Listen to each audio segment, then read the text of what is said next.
Are you a business owner, an entrepreneur, an entertainer, or a professional that have a story to tell, or a product or service that you want to put out there for the world to see? Let's set up an exclusive interview between you and I. All I want you to do is to shoot me an email on info@Oakannex.com. Let's project your brand, and you'll be glad you did. Thank you. Welcome to Oakannex Hangout. On today's episode, I have the pleasure of hosting a real estate specialist and business entrepreneur in New Jersey, Mr. Chidi Durugo. Welcome to Oakannex Hangout. Thank you for having me today. Thank you. Mr. Chidi, please, can you introduce yourself to our audience? Yeah, my name is Chidi Durugo. I'm from Njaba, Imo State, Nigeria. Now I live in New Jersey here, and I've been in New Jersey for over 30 years. I came to United States in 1996. Since then, I've been in New Jersey. Wow. I attended college here. As a matter of fact, my last attendance was in City Hall University, where I got my master's degree. Correct. Okay, thank you for that short intro, Mr. Durugo. Please, can you tell us about your story, how it all started, and how you got to where you are today in New Jersey? My story is such a long one. So, like I said, I came to the U.S. 1996. I've been in New Jersey. I left Nigeria as a young boy. When I came here, I was barely 19. And then, I went to SS County College for 2 years. And then graduated my first degree in Jersey City State University as criminal justice, and went to City Hall University for my master's degree in human resources and development. Since then, like every other person, we worked all kind of jobs, and then started cutting hair. I used to actually cut hair in South Orange, Avenue. That's what I did for my first few years. And then after my degree, I went to work in the Department of Correction. From corrections, then I got my real estate license anyway in between. Then I didn't like correction, I didn't like the lifestyle of prison. Then I secured a job with Superior Court of New Jersey and become probation officer for 10 years, and then become a supervisor, court service supervisor in Hanson County, where I completed a total of 18 years from when I started. And then I decided that as I was working, I was also doing all kind of business, but mainly real estate. And then I decided to, start running my own businesses that I'm doing today. What, motivated you to go into business? Anyway, when people look at me, they say, "Oh, how did you start doing grocery stores? What actually, influence you to go into real estate?" Yeah, I must say that I grew up in a business family. Nobody in my family ever worked for anybody. We are traders. My father is a trader. My mother was a trader. I came from a polygamous family. My father married a lot of wives. I don't want to mention how many. No problem. There's no need for that. But what I saw growing up is my mother and our mothers were running their own businesses, and mainly it's a grocery store. So I grew up, when I was born into a grocery store. So when you see kids playing, I play with milk, play with kind of sardine and all of that. So that's what I knew growing up for my first 14 years and 16 years that before I moved into hostel. That's what we did. So that had been part of my life all this time. Even if I came to US, it was something of exciting to go into blue collar job, white collar job, corporate America, but I'm still like wired to go back into trading. So that's why I've maintained all kind of business like real estate. At the end of the day, I moved back to my originality, which is buying and selling grocery store. Today, we have for market, not only in New Jersey, but also in Philadelphia. So how has it been running the two businesses, real estate and the grocery therefore? Because with the little I know about up, it's seriously expanded. Again, I started doing real estate from 2005 when I was cutting hair. So I have the opportunity to meet a lot of people. One of them was Charlie Onwoka. Charlie Onwoka is an NBC man, very, very nice. May his soul rest in peace. He's late now. So he was the one that introduced me to real estate. When he spoke to me about real estate, I was like, no, I enjoy cutting hair. Let's do what I do. But he convinced me that I would make more money, that I would actually love real estate because he saw the vibrancy in me. He had kind of, think I'll do better in real estate. So at the end of the day, he recruited me into real estate in 400 Avington Avenue, South Orange. That's where I started my career as a realtor. So he taught me how to go about getting clients and all of that. So I did very, very good. Even back in 2008, I was the highest closer in New Jersey. Then I received that award. And I did a lot of rentals. Most of our people, I'm telling you, I'm connected all over. I sold them their first house.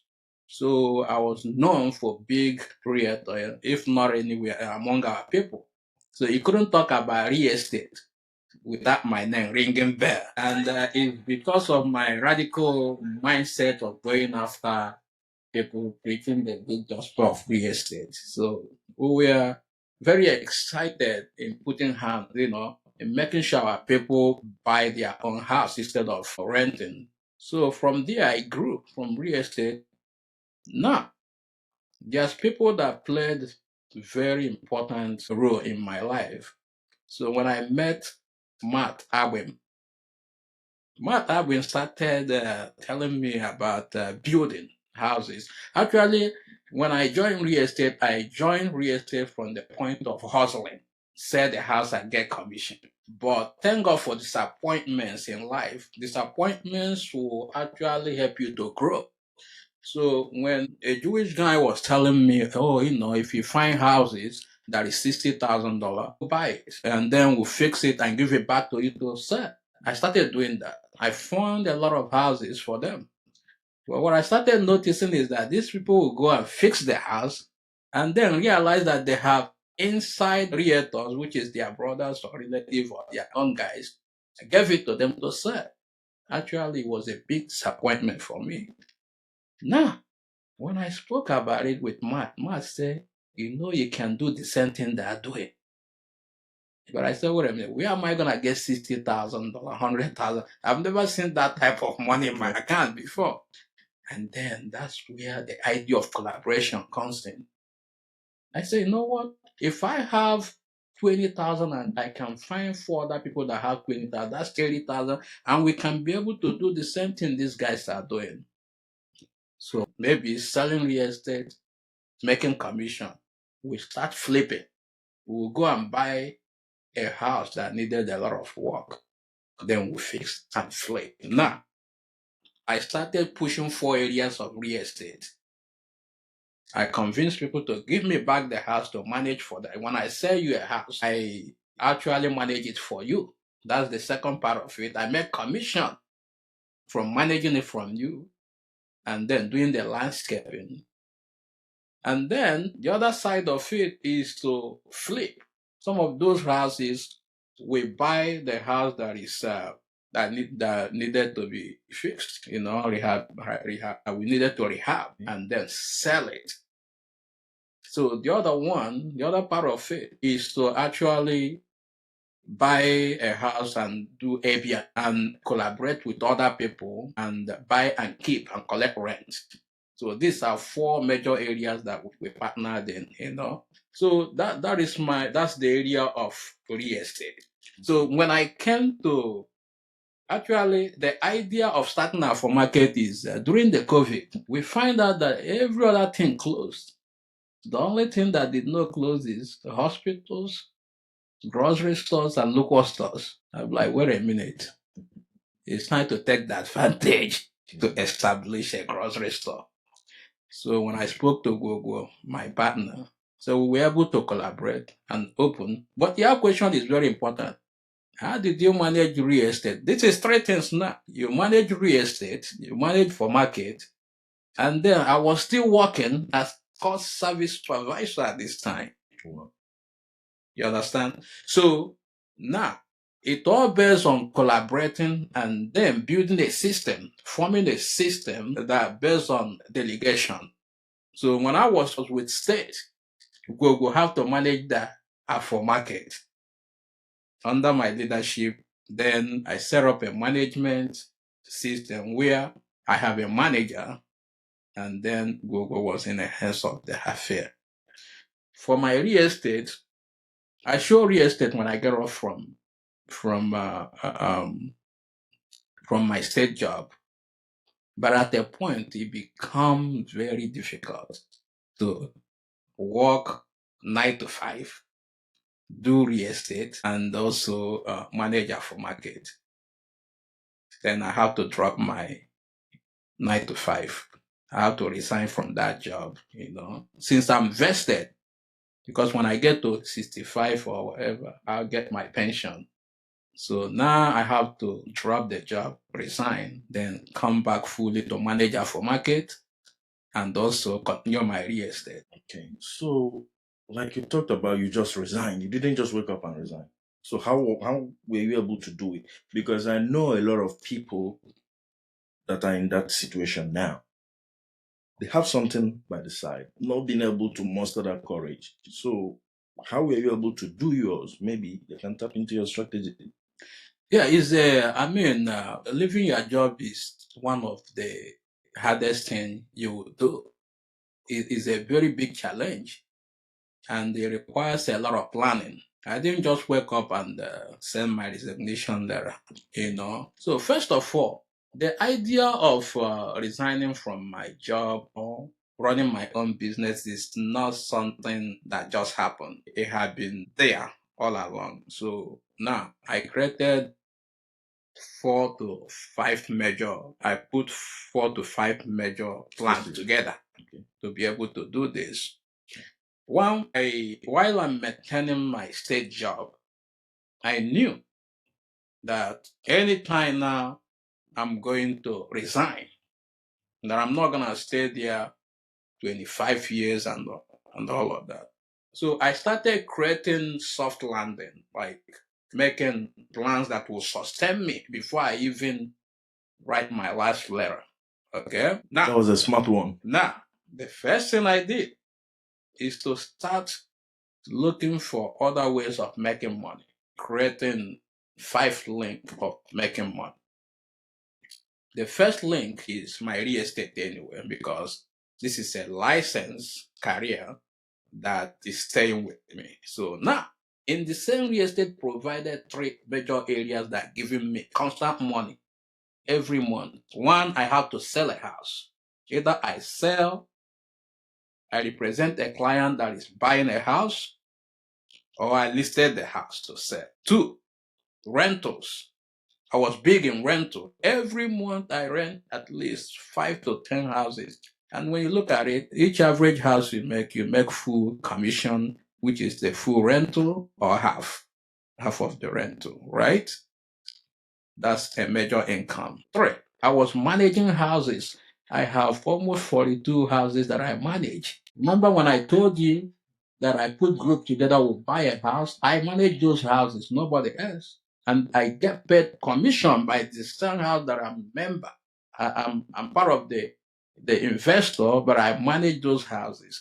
And then I have a lot of people I sold houses. I manage their houses, and I also have people that are giving me houses to manage, right? That's 4 areas, the same real estate. Then the other side of it is landscaping. So all these real estate and major 4 areas I acquired is easily giving me over $100,000 in income. So therefore it's tested. I tested this area for over 8 years. And then I came up with something that I don't know the right phrases to say, but I said to myself, something more to fund my lifestyle. Now, the houses I have for myself, I have to rent some of the basement rooms for people. Those are major income that is funding some of my lifestyle, like if I have to pay a car note. But before I get to this point, let me paint another picture for you. A lot of people, the major issues we have from people coming to US, I mean, some people can identify with these ideas, but a lot of people need to know this, right? When you come to US, you carry a baggage of, I have a problem. Maybe either you have to support your family at home, or you have to build a house real quick, which is the major one. You came in, you are bent in working so hard to go build that house or buying properties in Nigeria. This at a point is a problem. Why is a problem? Why is a problem is when you come to US, your major attention is to build yourself first. If you don't have education, unless you don't have paper, of course, you have to find a way to be legal. Exactly. The second thing is you have to solidify yourself. You have to learn a trade, go to school, and save your money. Nigeria investment should not come first. African investment, unless you have decided to kind of have 5 years and then you have to go back. But as long as you are in the United States, you have to plan for yourself. So in my major issue, like what you asked me, right? It all started when you come. I started investment. I lived in basement that I paid 250 for a long time. Save up a lot of money, right? So when I left that basement, I bought my first house. My first house that I bought from the little savings I have and all of that. Then lived in the basement, rented the other side. Then when my wife came, we lived in first floor, rented downstairs and upstairs, and accumulated a lot of, satisfying myself, right? So with the money that I saved there, then that gave me a very good stand. So then when I build, like I said, my real estate and the 4 areas of income. Now, I can deal without my state job. And while I was still in the state job, I have to have them take 15% of my paycheck to put in what we call deferred compensation. So I don't see that money. They take a chunk. My paycheck look like shit. Like even my wife saw my paycheck and said, "What is this?" But I didn't go in explanation because this money is thrown in a savings account that stays there. Even at the day I resigned, I don't want to mention the type of money that was there. And that have given me a very financial backing to do a lot of investment. So therefore, before you leave your job in my own distance, I planned it. Real estate is gonna give me this morning. All my operation in real estate was gonna give me this morning. And all the things I sell around from my house, the income I make from the properties I was able to buy, already is enough to sustain me. So then when I let go, already we established our for market, right? So I have to come down straight to another job, which is my own establishment to manage it. And that is why what made me comfortable to write the last letter that I'm no longer here. Well, your strategy is a good one, but a lot of discipline and patience was involved. Yeah, long So time. let me take you back a little bit. You talked about people here having to, stabilize here, invest here, forego whatever thing you have going back home, trying to, because that is your own advice. Mhm. So if I may ask, what is your reason behind that? Well, my reason behind that is Nigeria economy Okay. and the system of Nigeria is not stable. Have disappointed a lot of people.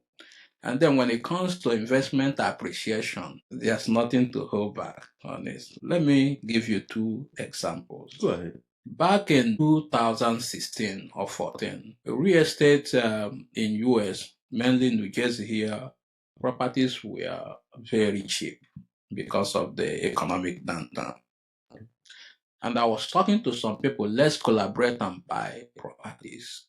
A lot of them didn't listen to me. I managed to get a couple of guys to partner with me. Now, we bought these properties 180, 200, and all of that. Those fairly used properties. The people that told me at that time that they use their money, they're building something in Nigeria, they're buying lands and all. So now we acquired 9 of those properties. The most pricey is 250. Now those properties are $900,000 each. I was asking one of the guys, what about the investment in Nigeria? I also made the same mistake. I went and built poultry with the equivalent of $35,000. But the poultry, it was mismanaged. My brother finally sold off everything there. Nobody to who. It's a wasted money, wasted time, right? My guy is telling me, I told him they have the land you bought in Imo State somewhere. How much does it worth now? Now they out of $40-something thousand spent. So the house don't even have equivalent of $20,000 coming back to US if we are to sell that land coming back to US.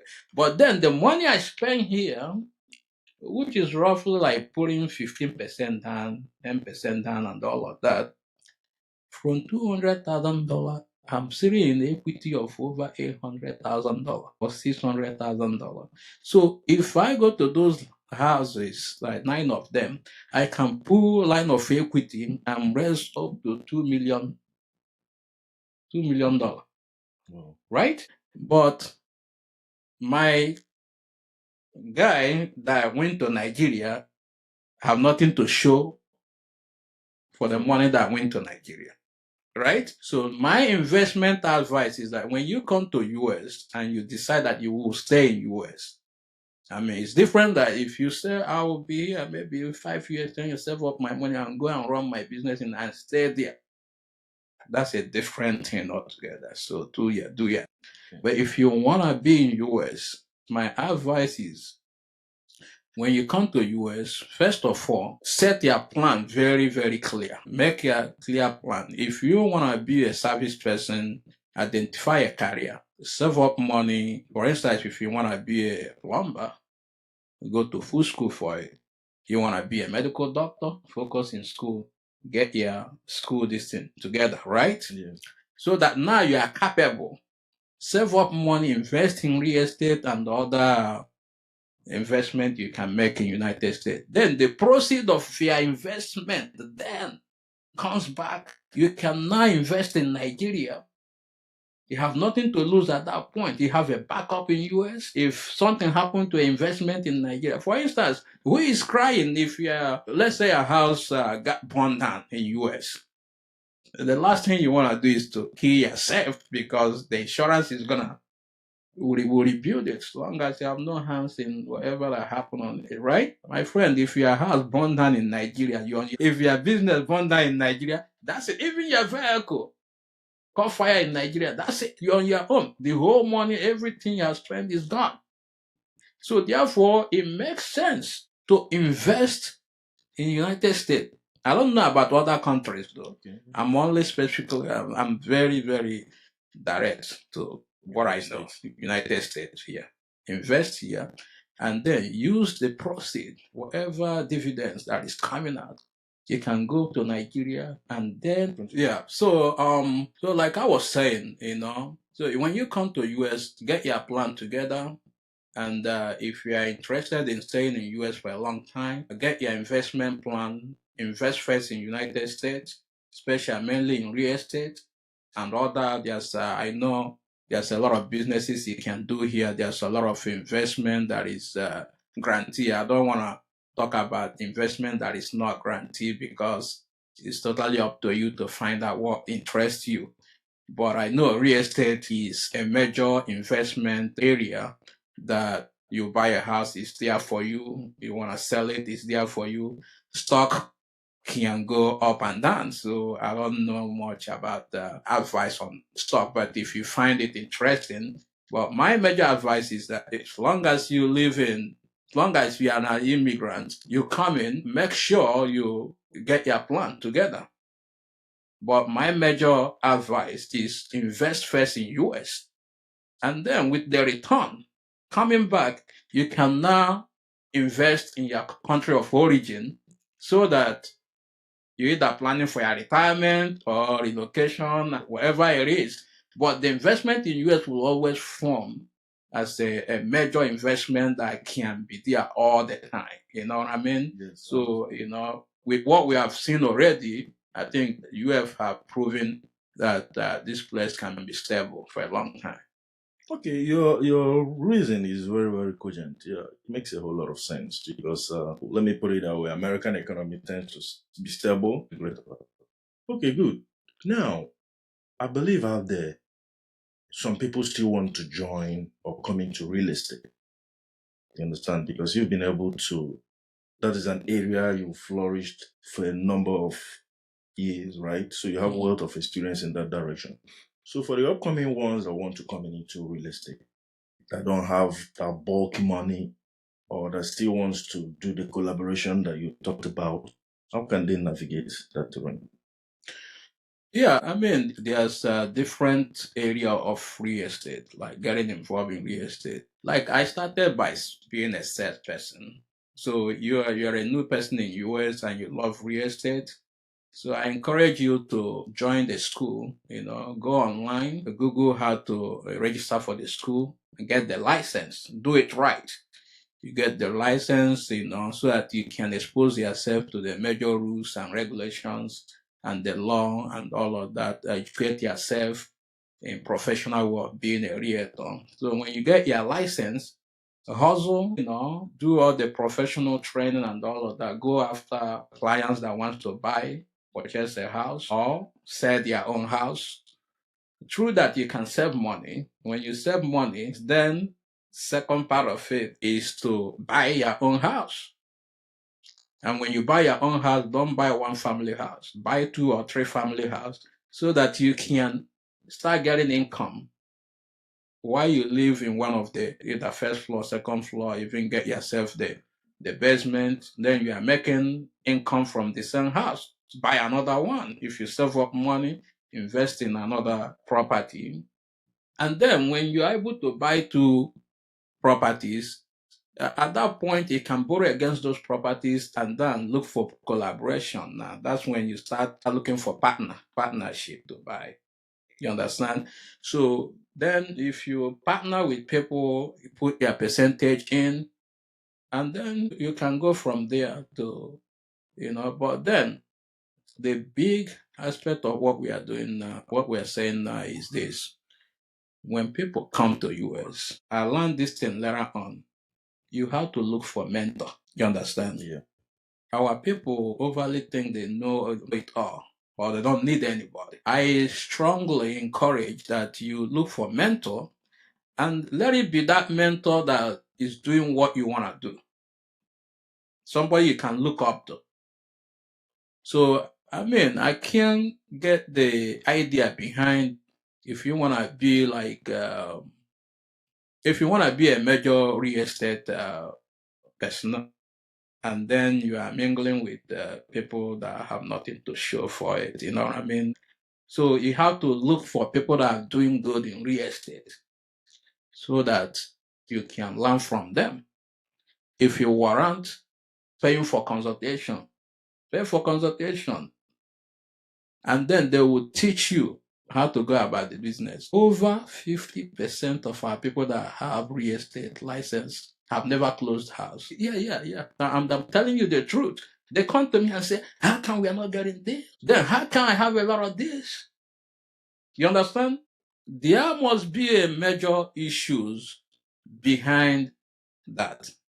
And it boils down to training. There is just because you know a lot of people doesn't guarantee you buying a house, doesn't guarantee you selling a house, selling them a house. As a matter of fact, as more you kind of introduce yourself to our people or to a lot, the more you go close to people, most of the time, they don't want to do business with you. There is difference between business relationship and personal relationship. So a lot of people say they have friends that are known to the community. But how can you still cannot sell a house? How can your friends go somewhere else and buy a house? How can your friends go somewhere else and rent a house? How can your friends go somewhere else even to other cultures to get their business done, and they are drinking with them all the time. So now the issue there is this, and I want to be specific. Let me use our culture, right? Exactly. I sold a lot of house to our people, the Igbo people, Yoruba, and all of that. Our Nigerian community, our African community. And the major challenges is being able to relate with people in business, like the relationship be business minded. If you are business, meaning like you don't discuss a lot of personal issues with them, you don't hang out with them to go drink, you don't participate in a lot of controversial issues with them, you don't show off too much with them, you don't go to a lot of occasions flashing money with them. It turns our people off, even if they'll be cheering you. Jealousy comes into it. And the major thing there is that our people lie. You will see people that make $50,000. They're telling you they make 150,000, they make 200,000. Guess what? If they want to buy a house, they don't want to come to you, because you will find out the truth, right? The more you leave them alone and live your life, and don't be known for gossip. Like, don't gossip, don't talk about people. Just live life freely. When you see people, be nice to them and all of that. They will come to you. Immediately, you are doing a shebi with them. You are hanging out every night with them.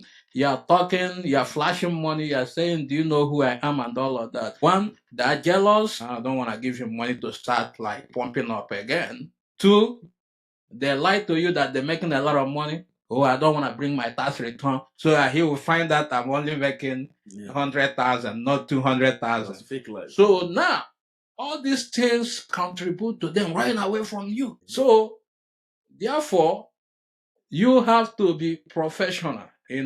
If you want to be in real estate or any business, you have to be honest. They have to trust you.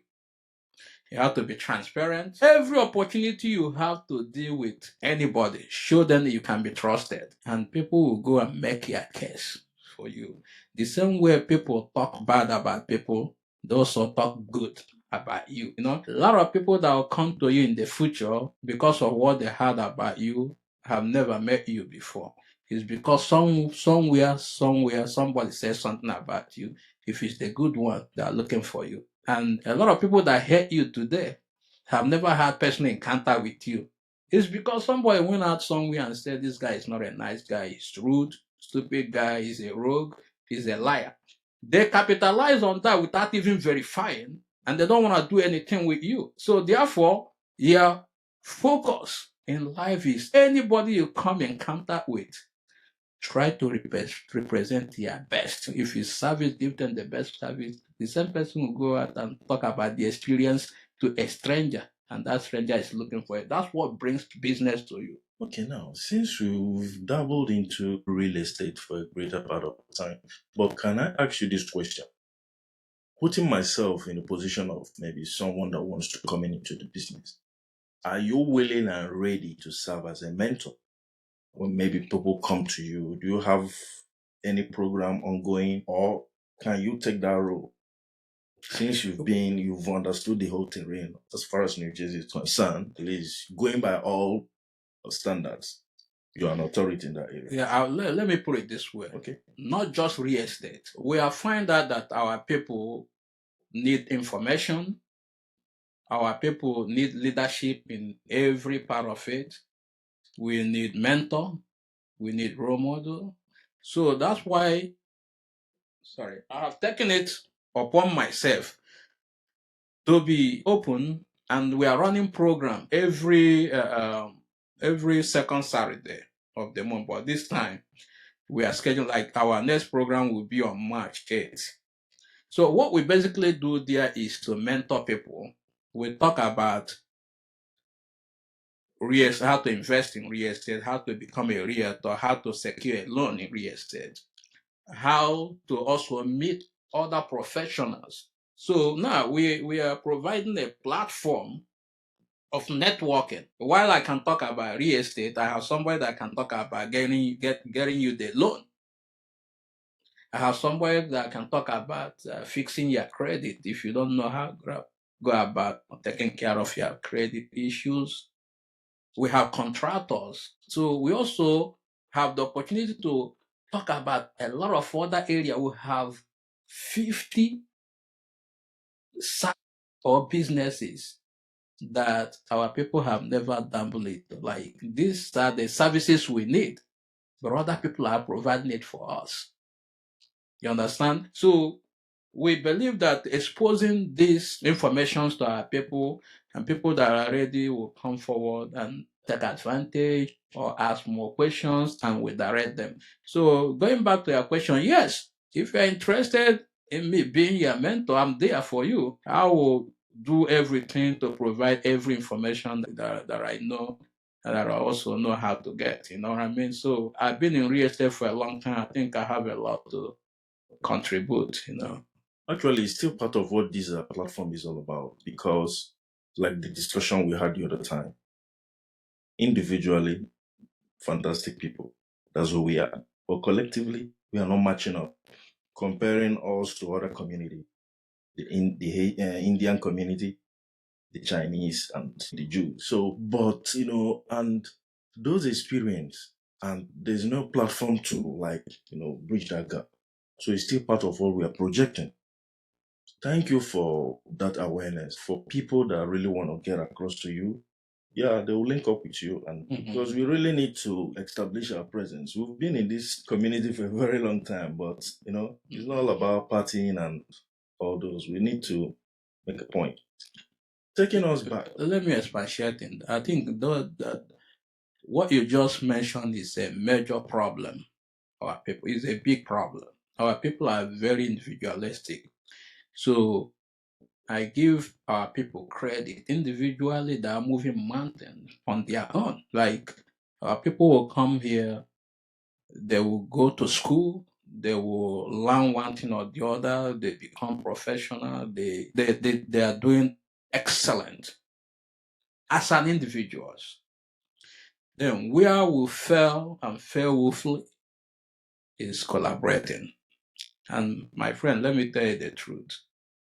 If we don't learn to collaborate, I mean, individually, we will have a job, we will eat, we will drive that big car as an individual, and that doesn't give us power. Power is best concentrated. Now, let me point out various areas. Our people will come to US, they become professional in anything, they make money, they chase money, but they have no power. You understand? So you become a lawyer, you become a doctor, you become a business guy, but working for somebody and all of that, get hired. You make money, right? Yeah. But you have no power. All it takes is somebody hate you in that job, they fire you or suspend your license. That's it. All your noise making is gone. You understand? Not so bad. So now, the other cultures, they will come, they will chase power. Tell me who is controlling all the facilities, nursing homes, and all of that. How many do we have? I don't know. I don't think we have any. We have a lot of medical doctors. How many hospital clinics do we have that is combined? Like that is based on collaboration. So now, if you are working in an institution or facility that you are part of ownership, I don't care what you do, unless you kill somebody and go to jail, nobody will fire you. You travel for 6 months and come back, you sleep right in the organization and get paid. You are protected more. You control your destiny. Our market is a power. No matter what I do here, as long as he's following the law, nobody will fire me. It's my establishment. Plus the people, my group. Origin, Restaurant and Lounge is power. The 6 guys that collaborate to own Origin, none of them can be fired for anything, even if they do. Nobody will talk about it. But if they were working for somebody, you get fired, right? So now, going back, we have to learn to collaborate. Because if we don't collaborate, we can only work for somebody. You work for organization, you get fired.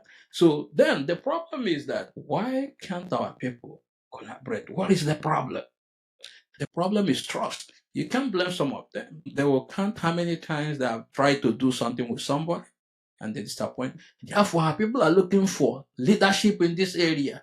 That's where I've presented myself. All these years, I have total of 13 groups that have collaborated from real estate, grocery store, and restaurant. If any of them tell you that they have problem with me, that whatever that is planned was not followed and all of that, I want you to point that person out. I'm ready to talk, right? So, and it's deliberate. It's deliberate. You have to be transparent. You have to be honest. You have to be stable in your position. When people start trusting you, they follow you. So now, coming back to what we are saying, there's a lot of businesses out there, but these businesses can never be acquired by individual because it requires a lot of money until we learn to have people come together, build hospital, build school that maintain our values. We don't even have big grocery stores. Look at if you look at ShopRite, Extra, Primo. These are owned by Dominican, by Spanish, by Chinese, and even Chinese people are selling African food. If not, like we came this area and start making little impact. The Chinese people are the ones selling African, and our people will go there and press them. You understand? Yeah. Who are we buying houses from? The Jewish people. In our own community, we live here. And all the houses owned here are owned by chain of Jewish people. They bought all the whole houses and keeping it to themselves, and they will set the price of rental, right? So it can be done, but our people have to come back. Let's think about it. Let's take advantage of coming together. You understand? I know not a lot of people, not everybody can come together. There's people that are very individualistic, be where you are. But if you have a mindset to collaborate, don't hesitate to find somebody that you're comfortable with. And when I talk about find somebody that is business minded. It's not like your friend that you drink and you know that they are not business, then you want to do business with them. It's not gonna work.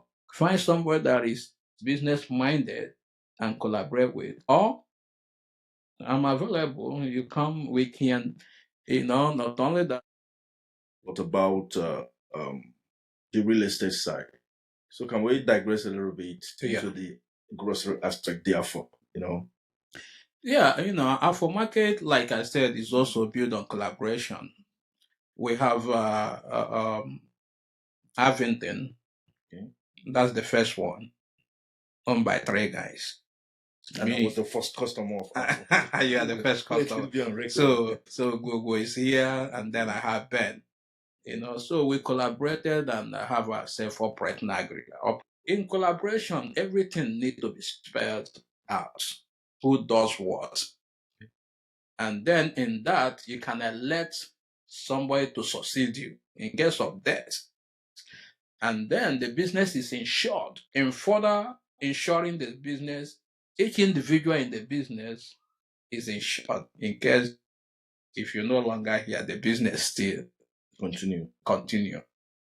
So, and then at a point, it become like you involve your family. Like my kids also work in Afro market, Ben and all of that. They have little kids. When they grow up, instead of looking for jobs somewhere, this is how we are planning to.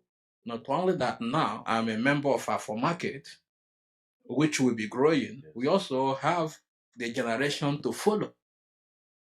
And as we go, we are bringing new members in. Soon we want to muzzle and be like ShopRite, Extra Supermarket. And when it gets to that point, this is where you establish business that will last generation upon generation. When you build board of trustee, now it's no longer that Chidi Durugo started the business.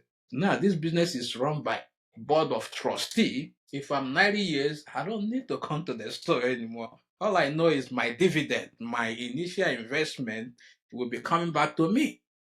And generationally, it goes from the leadership of one generation to another. You understand? Yeah. So now we have Afro New Work. Afro New Work also is made up of the process from Afro Aventing goes to New Work. And then we have 2 more members added to that establishment, and they have their own percentage coming in. Now we have Afro Philadelphia. Then we added investors in it. So Afro is expanding.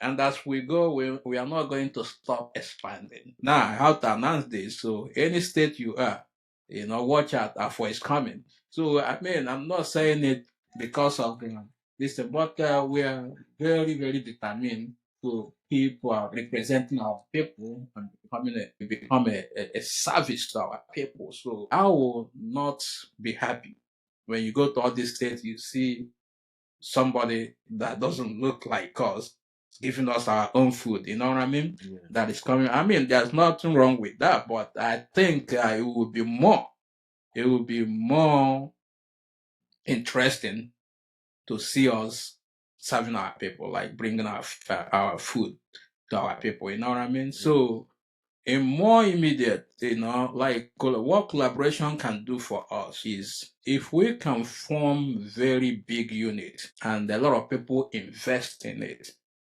we can create a generational wealth that can be transferred to the next generation, And in so doing that, also, I want to also talk about when building these businesses and in our community, we also take advantage of insurance. Make sure in each business or in your individual, take insurance, for your family, for yourself, and all of that. That's how white people sustain wealth. It's not just for the business. It's also that when you are living, people are benefiting. When you die, the people you left behind also benefit. And also, if they learn this, everybody is coming up with a very, very solid plan. Insurance, business. Then in the next 20 years, we can create a better community where not only that we provide a lot of services for ourselves, keeping the money within us, we are circulating within us, and also providing employment for our own people. Do you know that Chinese people single-handedly use their restaurants to cure a lot of employment problems for their own people? You go to a Chinese restaurant, you don't even see any black person serving. Well, who is buying all the food? We blacks, right? You further move down this thing, the Arab and all of that, they're selling you liquor. They're selling you, what is it called? Liquor, like, drinks. Yeah, drinks, yeah. But they tell you they don't drink. But who is buying the drinks? The black people. All the Dunkin' Donuts are owned by Indians.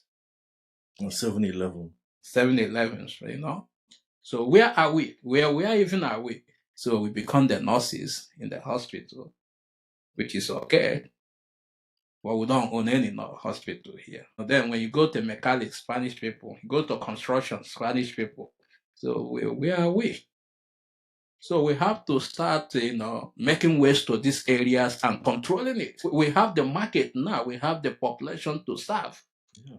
Then who is cleaning all the houses? Who is doing the landscaping? I don't know. Spanish people come and cut your grasses and all of that. So I don't blame our people because our people have not formed a company to do all this job. And then you are busy looking for job all over the place. So these are ideas that we share in our monthly get-together business network. What about construction? There's no non-African contractor that is legit. Some of the ones we have there now, few of them, you can't even trust them. But we need people we can trust, major companies that can carry projects. I don't know. I haven't seen. Maybe, when you broadcast this, they'll call me on the phone and say, we are there, we are here, right? The awareness. So I don't want to, insult anybody, but I don't know. So if you are a major contractor that do big job, that have credentials, we are looking for you. You understand? That's a nice one. But the point is that I haven't seen any. Maybe after this podcast, they will get to you. So These are the services we require. Have you ever asked yourself who is washing all the African clothing, that all the ashebi them and the African dresses and all of that? Have you ever seen a laundromat owned by us, dry cleaner owned by us, and we are there? These are simple services we give ourselves, right? We don't own a local store. We don't own a laundromat or dry cleaning. These are personal things we can do for ourselves. We don't have any of those. Even restaurant that is outstanding to cook. Kudos for all the people after we establish Origin Restaurant and Lounge. We have seen more restaurants coming, and I encourage everybody establish. We don't have enough yet. So African grocery stores establish. There's a lot of major areas you can establish. If you are looking for help, come to me. I'll surely tell you how to go about it. You know what I mean? So we need to have our presence and serve our people. Now, another major area is that we don't get into politics. The city need to know that we are here. To be honest with you, Nigerians in Avington and their kids, let me not be, can be 100. Let me just, there will be more, but let me just say, I don't know, but we are planning to get these numbers right, but there'll be over 100, if not 200 or something, right? Then go and Google how many votes it takes to win the mayor of Avington. Not a lot of vote. You understand? So we can be a major voting bloc. But the city need to know that we are here.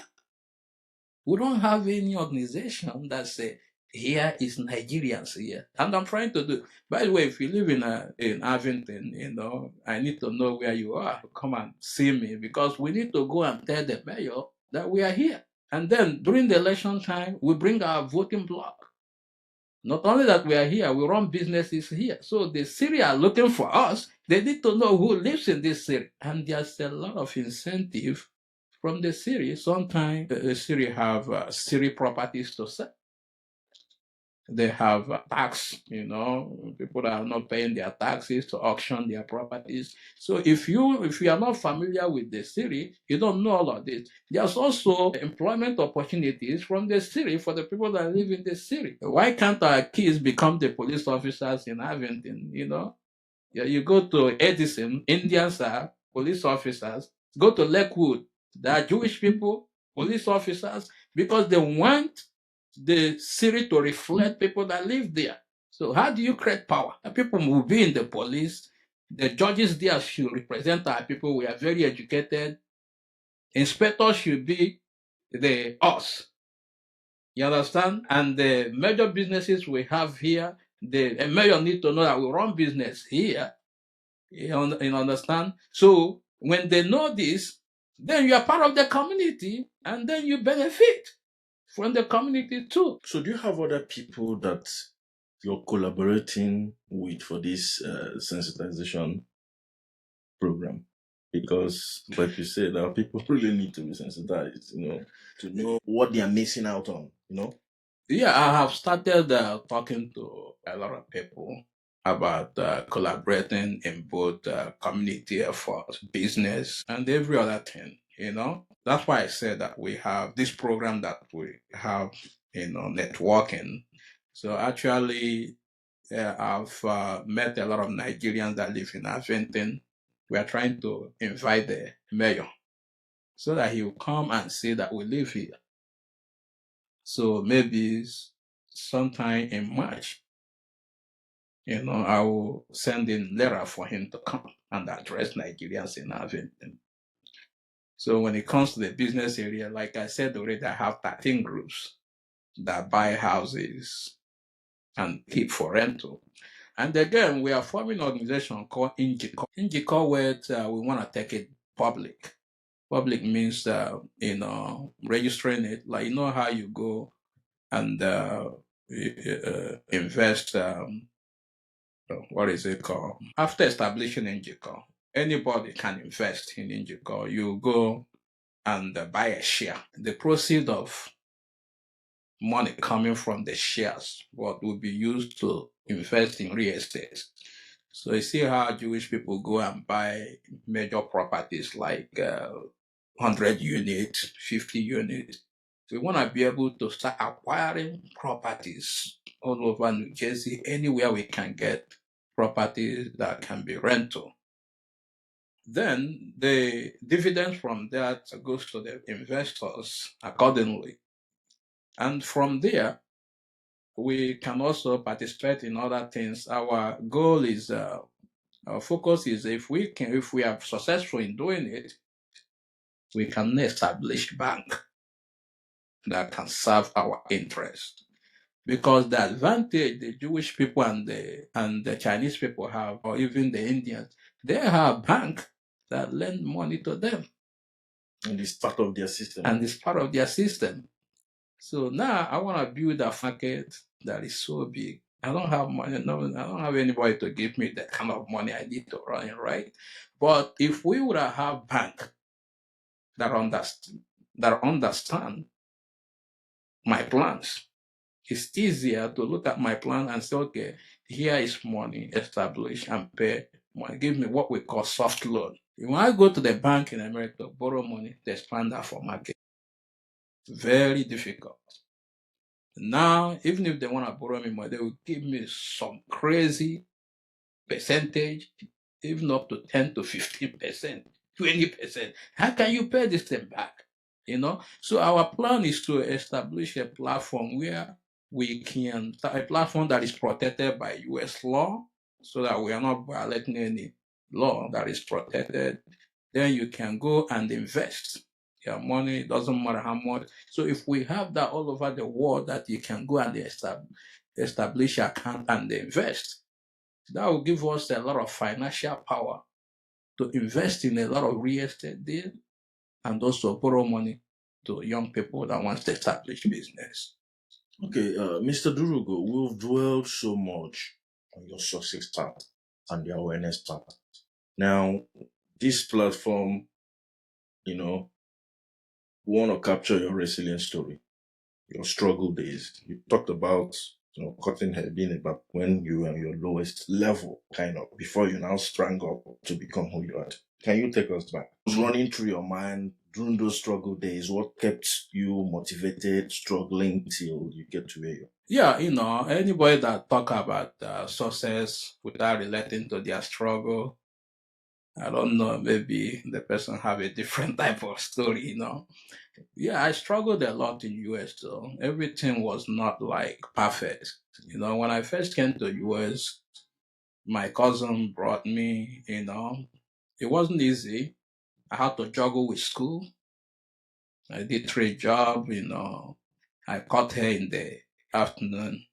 In the morning, go to SS County. At night, I went to Edison parking lot where I was parking attendant. At that time, the pay rate was like $3.75. But then when you look at it, a cup of coffee that time was 25 cents, right? So my resilience was like, I came from family, although my father did well, my mother did well, but I grew up understanding that I cannot fail. That gave me a lot of courage that, you came to US as a young man, you have to take advantage. And I didn't have to look for paper because I came with immigration lottery. Okay. So I didn't have to marry anybody. Okay. So my struggle days is something from me is telling me, without education, you are nobody. You're basic. You must complete school. And that kept me going. Then going past that, after I got all my necessary first degree, my master's, and working, then I got married. And marriage was not easy. Comparing marriage when you didn't have money and then start having kids, I could remember when you write a check, the thing will bounce, and you come home, your wife look at you, why would your check bounce? But my source of courage has been my wife, her ability to keep peace at home. My wife is a good woman. No matter what happened, even if we quarrel and all of that, she always have this attitude that we are in this thing together. She have never frustrated my effort to keep going, right? Yeah. And then my joy is when the kids start coming out. No matter what I'm doing out there, I have this inside joy. I'm working for somebody. I'm working for the new generation. I have something to come home with. So my wife, my kids, and also my progressive effort. Is always good to see yourself progressing little by little. That was what have given me resilient mindset to keep going. I thank God for everything. I'm very prayerful. I am a kind of person that really believe that nothing can stop me. Okay, that's a nice one. Stop me. It's a good propelling force. So another thing, making all these impacts, you encountered obstacles and challenges. So how were you able to handle them? Yeah, obstacles and challenges was also there. I worked in a place that I thought like NJ Park. There's a couple of jobs I got. One of them, I have very good relationship with my manager or the supervisor. So I did personal things for him. He would tell me, "Oh, when we get up, can you do this? I'll do." So I was in that job for 2 years, and there was a time they wanted to hire assistant manager. I thought I'll get it because I'm doing a good job. I'm cool with the manager and all of that. All of a sudden, they gave it an Indian guy.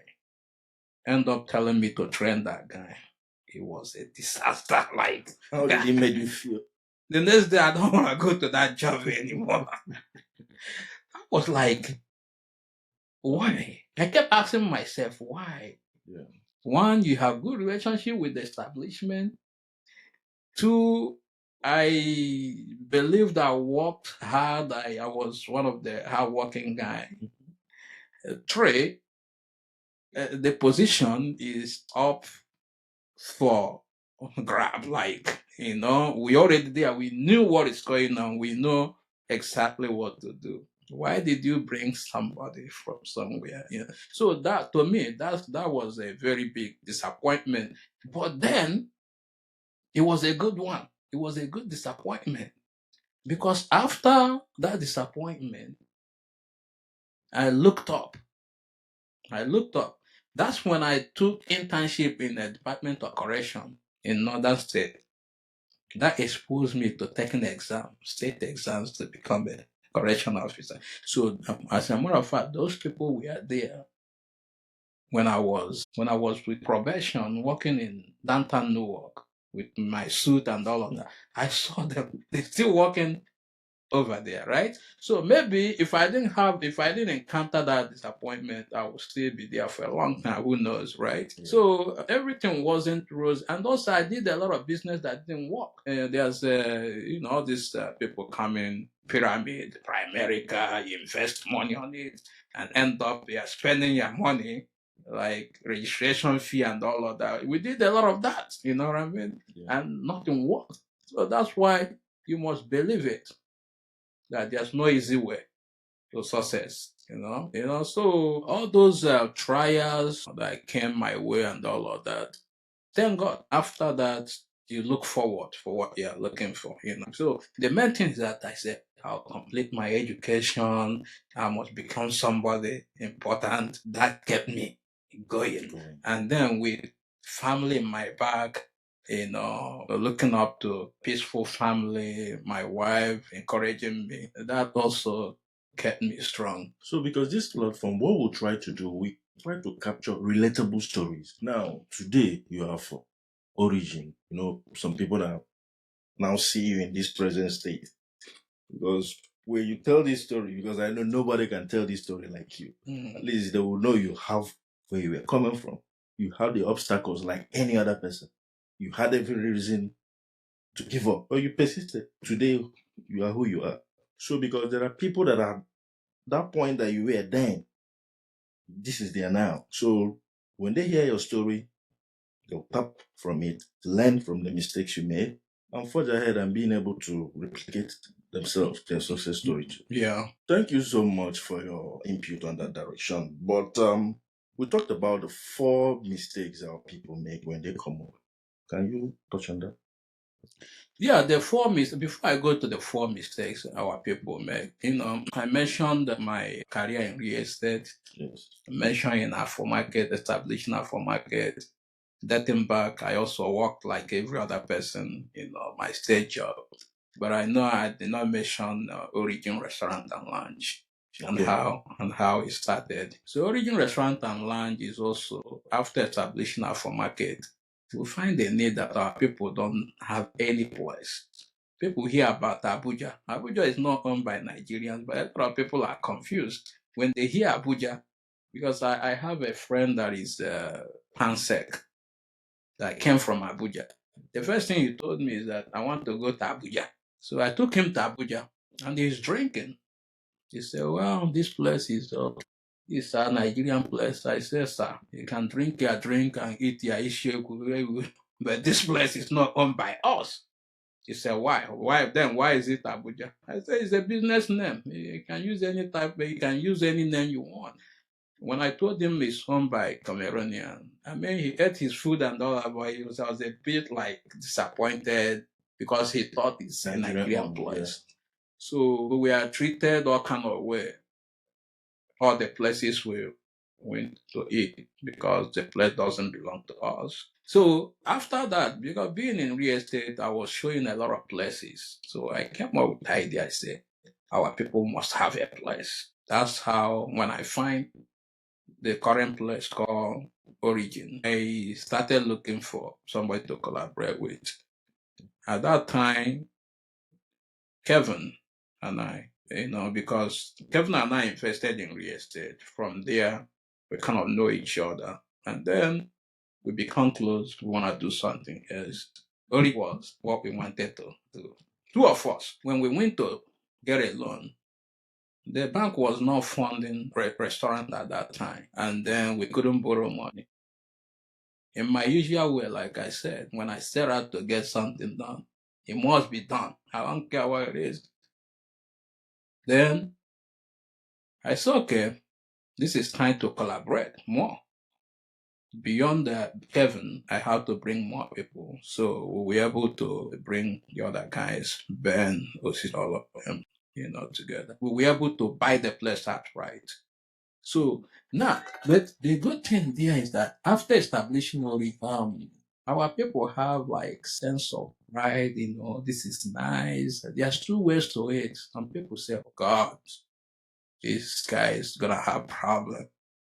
Wow. How did you put these people together? They expected us to fight, right? But in the good part of it, people were happy that like some of my Igbo guys in Kankai. This is our own. Yeah. So they came there, they patronized, they supported, they were happy that this place feels like home. This is our own. And they have always been like that. But the good thing is that we don't fight. We do business like brothers. Sometimes even if we have disagreement on ideas, we settle it by taking a vote. So I've been the CEO. Have been it have been good collaborating and relating with each other and solving problems, doing whatever we need to do. And Origin is still going strong. With what you asking me, your question is the four major mistakes our people make when they come to US. So that they can learn and correct it. And yeah, when people come to this is what I identify. This is my personal observation or opinion. I think the major problems our people face, four of them is number one. I mentioned it before. One, they're coming with baggage. As soon as you leave Nigeria, your mindset is that, when I get to US, I'll work and solve my problems. And those problems stream from sending money back to Nigeria for your parents or your family, depending on where you are staying when you come to US. Some of the people that came to US is already married, have kids in Nigeria. Yeah, get it. You come here, you work, send money home. Some came young, but depending on where you are, generally you come with a lot of baggage. Yeah, this thing is like I work, send money home. That at a point become a problem.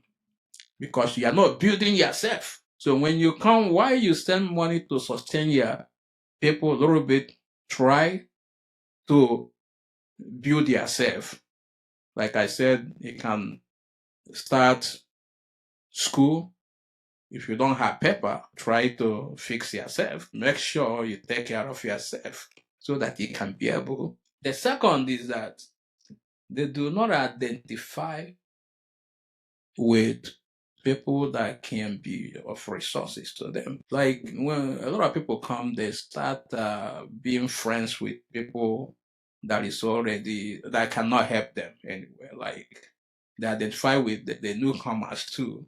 Why you can do that? Always find people you can learn from, people you can ask questions, people that can change your life. As a matter of fact, if you come to US, you ask somebody, how can I do this? And they tell you, oh, man, it cannot be done. US is too hard and all of that.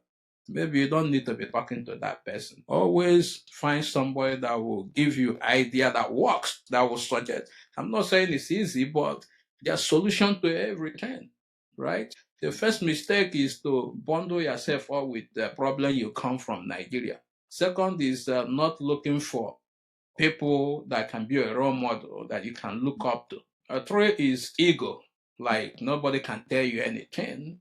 Some people will start telling you, I own businesses in Nigeria before I come to you. But the way you run business in Nigeria or started in Nigeria is different from the way we do it in US. So therefore, you have to learn. So remove your ego. You are not bigger than anybody, you know. Wherever you are in Nigeria, you are over in Nigeria, that is in Nigeria. Go back to Nigeria. You know what I mean? If you come here, you have to learn US way. You have to learn the system to be able to take advantage of the system. Two is people that come with their wife, who often tell their wife to start school and go to nursing school. Why your wife is going to nursing school? What are you doing? You're not educating yourself. You're not building yourself. Now your wife become a registered nurse, right? Become a or BSN nursing and all of that. Start making a lot of money. Then you want to control the money. And then they teach you lesson. You understand? And then they start telling you, oh, this is my money. You know what I mean? So our women are not trained to take care of men. Right? I mean, in a normal sense, we all should work together. But what I'm trying to tell you is that whether you are a man or a woman, when you come to US, why you are helping the other person to grow.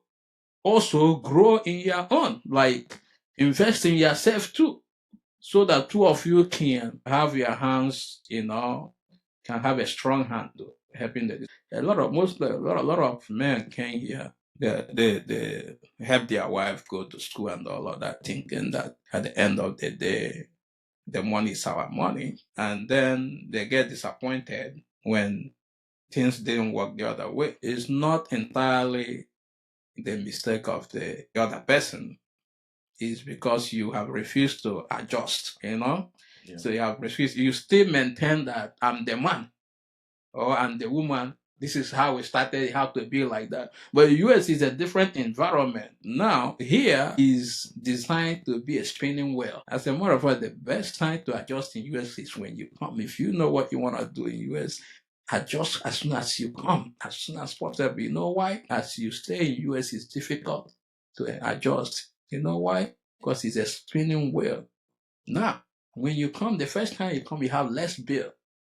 Yeah. And then you rent apartment. Now you have to pay the light bill and pay your rent and pay other things that comes in. Now you buy a vehicle, you have to fund, buy the gas, buy the insurance. Now you have medical bills and all of that if you have kids. Now the kids start school. You have to send them to school back and forth. You have to feed them. That will tie you in that your job forever.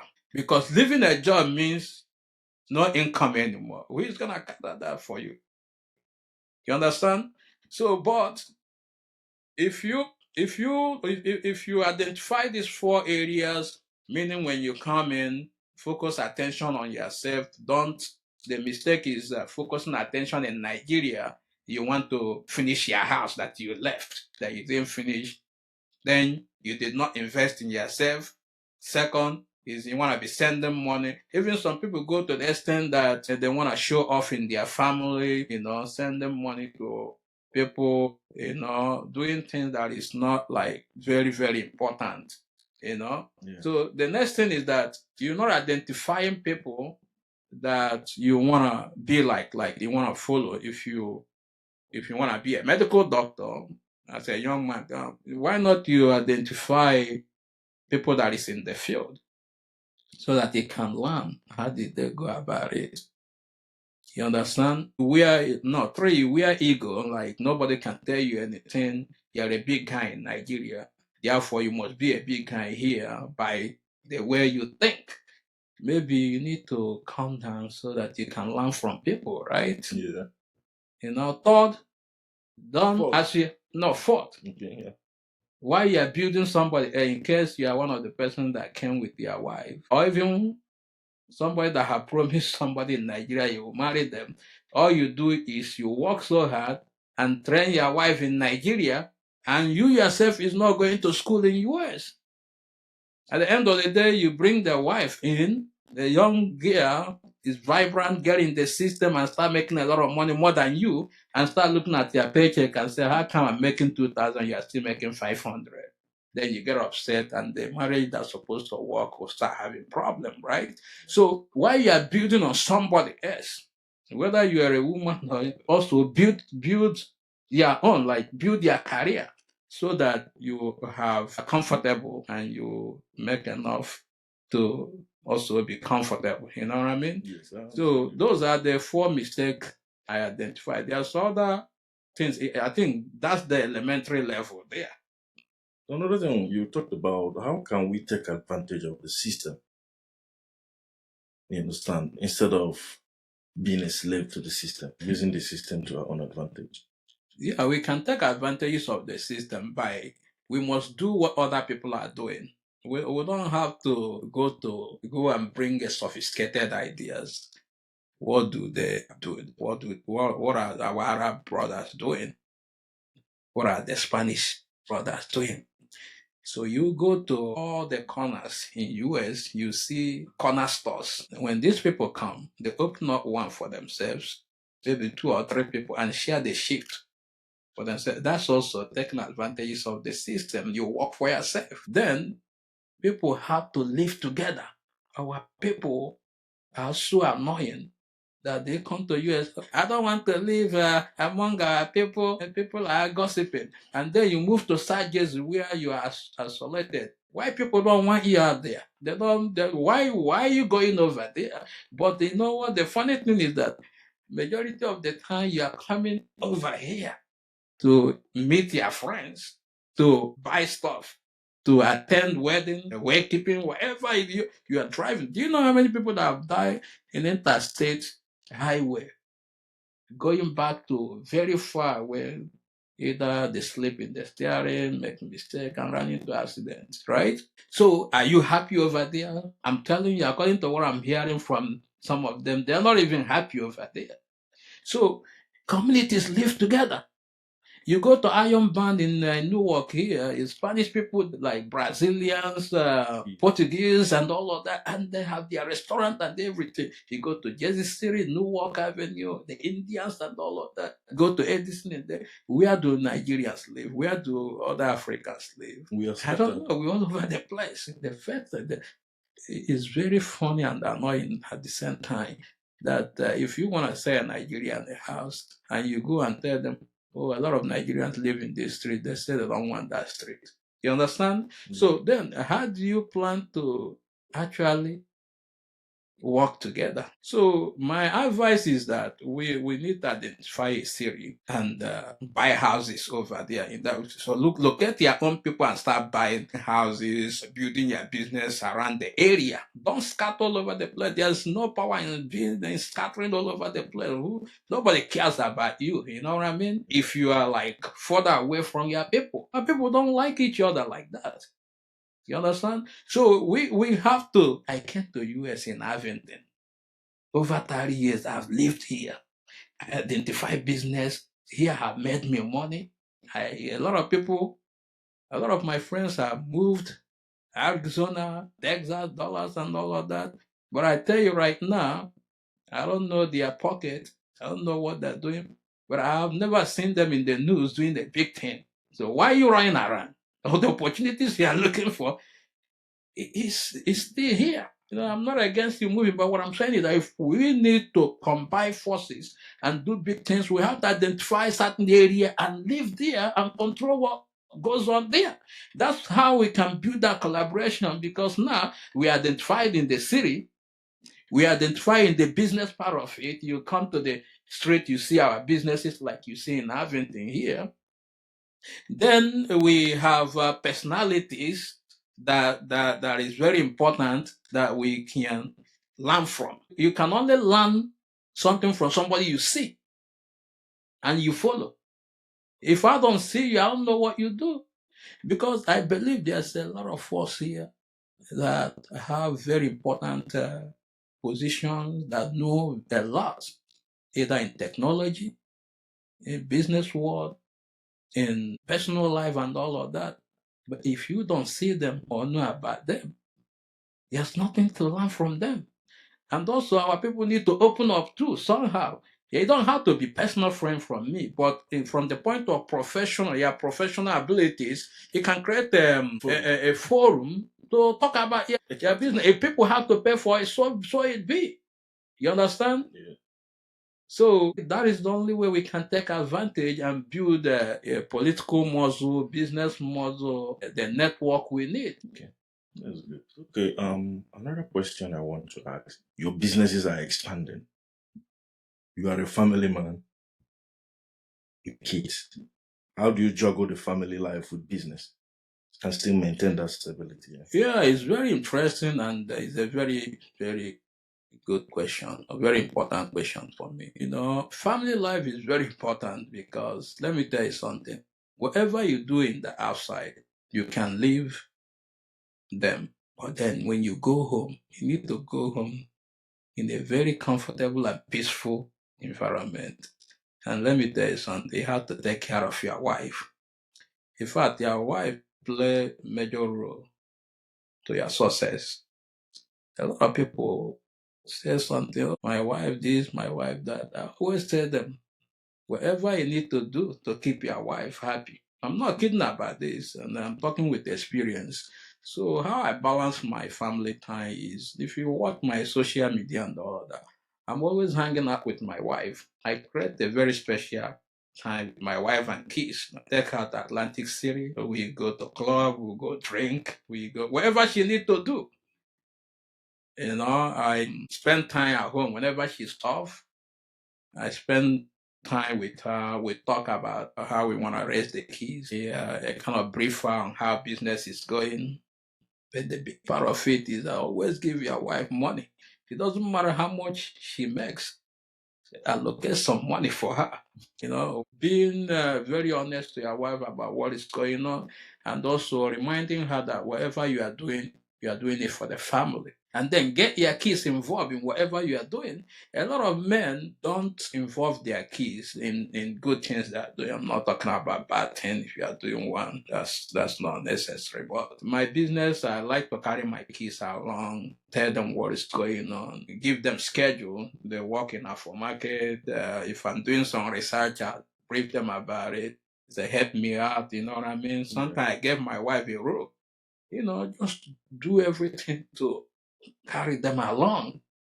Because that eliminates the complaint or nagging and coming home to spoil your day. You know what I mean? So when you come home, it's easier when your wife is involved. Okay, that's a good one. I mean, for people out there, they can learn because you're talking out of experience. Yeah. Not like, you are talking what you know, what you've experienced. So that's good. Okay, what advice do you have for our audience? Because we've really, really touched different areas on this podcast. So for our would-be guys, would-be audience, people that will have access to this clip, So what advice do you have for them? What advice I have? There's three categories of advice. One is for the young people. For the young people that come to US, try to identify with some mentors or somebody you look up to. Be free to communicate, and also be open for seminars. So there's a lot of teaching, read books of sources, and the mindset of individualism need to start changing.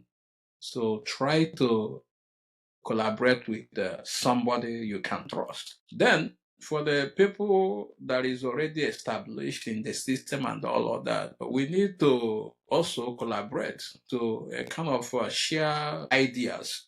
Because when you already have experience, you failed in some certain area, you are successful in some certain area, all these things need to be shared so that the new generations, even the kids who born here, will learn from the experience of the older ones. Keeping it to yourself is not a good idea. So whenever we have, I think a lot of people should come together and have conventions that speak about all these things. So we have guest speakers and all of that.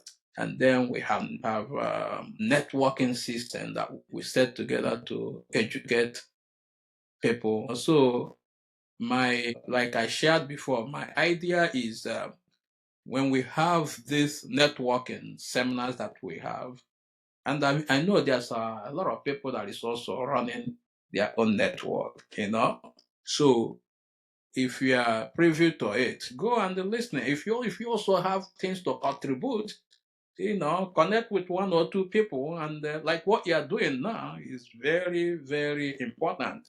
That you interview people that have experience in one thing or the other. And I'm sure whatever we discuss here will make sense to some people and they can learn from it. You know what I mean? We need to bridge the gap. Yeah, That's the motivating force. Yeah. so that's very important. So thank you so much, Mr. Chidi Durugo, CEO Afo. This episode is sponsored by Afo Market.